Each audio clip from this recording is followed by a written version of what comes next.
Hey, how's it going? It's Kyle Brown with Claw Hammer Supply, and I'm going to give you a quick update here on our brand new brewing and distilling controller, digital 1650 watt controller.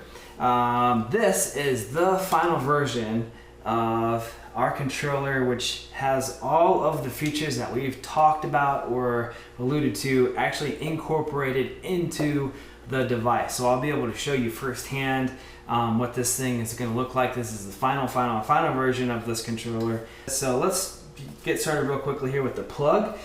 This in my mind is one of the most important things. This is a GFCI plug, meaning that this thing will protect you, or you are protected in theory against electrical shock if something were to happen, like you were to spill liquid on this controller. Generally, you find GFCI outlets in kitchens and bathrooms because those outlets are near sources of water, sinks, showers, etc. And they're very important to keep in terms of keeping people safe. Most controller companies, or most controllers that you might buy, in the instructions, they're going to tell you, well, make sure you plug it into a GFCI outlet.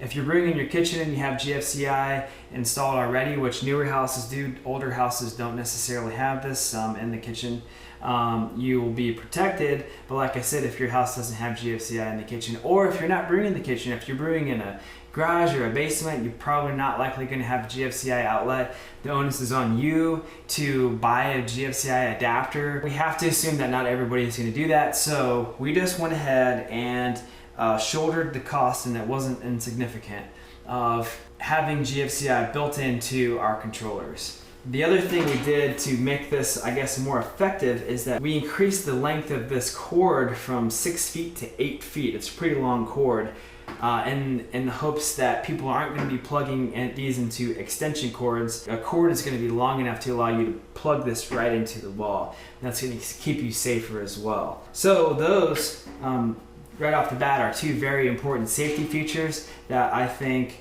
contribute to the integrity of the controller, and just allows us to sleep better at night knowing everybody that is using these is going to be safe. So there's that. Second thing I'll talk about is the probe. This is a waterproof probe, so you can either put this in the thermowell on your kettle, or if you're using a kettle, our kettle has a thermowell. If you're using a different kettle, somebody else's kettle, kettle that you made yourself, you can put this probe right into the wort or whatever you're brewing to measure the temperature. You can also put this in to say a hydrometer flask to measure the temperature of that. So you're temperature correcting your specific gravity measurements, which you need to do if you want to take an accurate specific gravity measurement. So that's actually just a very useful feature to have. This cord, or this wire, is also, I think, 6 or 8 feet long. It's an extra long wire here that we've incorporated as well for convenience. Here in the actual controller itself is a feature I've not talked about yet. We have built an alarm into the controller. You can dial in a mash temperature, let's just say 152, turn the heat on. You're heating up your kettle while you're going and getting the rest of your brewing equipment ready. Maybe you're grinding your grains, maybe you just go mow your lawn or whatever. And this thing is going to heat up to your strike temp. It will stop at the temperature that you dial in. It'll stop heating and maintain that temp. And it's going to sound an alarm once it gets to that temp to let you know that your mash water is ready. It's very convenient. We use this on every brew day. You can set the alarm temp independently from the mash temp. So say you want to be alerted when the temp reaches 142 as opposed to 152, so you can get back and use those last few minutes while it's heating those last 10 degrees to get some stuff done more pertinent to the brew day.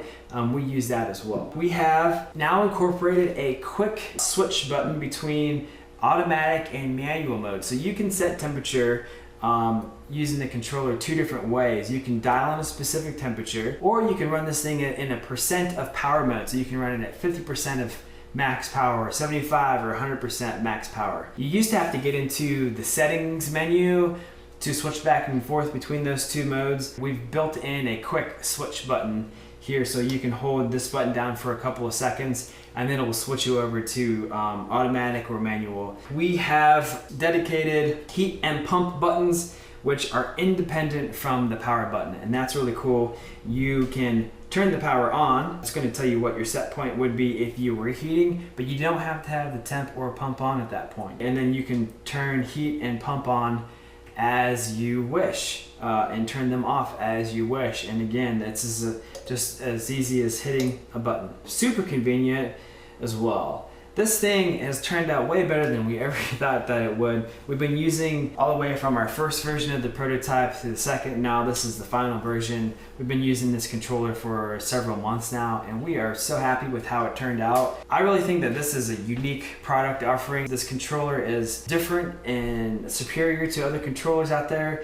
It's smaller, lighter, and much less expensive than a lot of the other 1650 watt controllers that you're going to find on the market. So we are really excited to have to be able to offer this, and thanks so much to all of the Kickstarter supporters who pre-ordered this on Kickstarter. Thanks so much to the folks who have gotten on our website, clawhammersupply.com, and pre-ordered the controller or the entire brew system. A lot of folks have just ordered the entire brew system.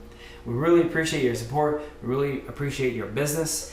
And this actually we are in production right now. We're producing 1,000 of these things. We're going to get a couple hundred out as quickly as we can in order to try to meet our end of June shipping deadline for all of the Kickstarter supporters.